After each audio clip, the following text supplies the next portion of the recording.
Navita joins us now. Navita, it's fair to say that these families here are making some progress, but this is a really long and windy road for them. A lot of them told me this year's been like a roller coaster, kind of a blur. Sure. I actually was welcomed into the home of Julian Ashcraft. She let me in to see what life was like now as a single mom, and she just talked about the struggles of having to raise 4 children without their father, the challenges she faces, about learning how to help them grieve, and how she works every day trying to make sure his memory lives on.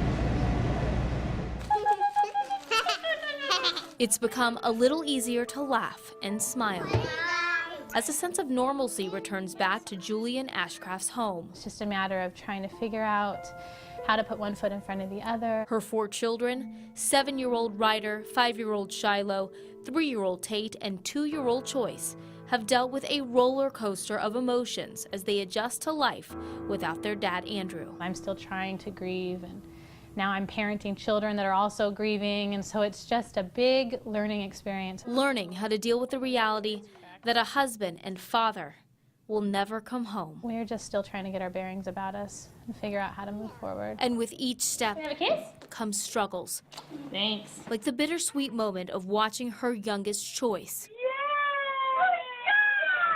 take his first steps without his father, sending her sons off to a father-son camping trip with loving uncles filling some pretty big shoes, or her daughter's first daddy-daughter dance.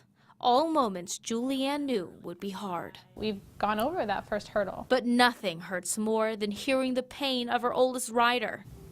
He'll say, "Mom, do you know what it's like to be a little boy who can't say daddy to anyone anymore?" Or knowing 2-year-old Choice has only a few memories of his dad. He'll say dad when he sees a flag or when he sees a big fire truck. The only memories for a 2-year-old who barely got to know his father. I just want to do anything I can for our future to let our kids know that their dad loves them, that he always loved them. Do you remember the last time Daddy tucked you guys in bed before he went on the fire, what he said? Hoping the memory of Dad's love will make it hurt less. He said, "When you grow up, just be a better man than me." And Daddy was the best man that I knew, so that means he wanted you to be really good.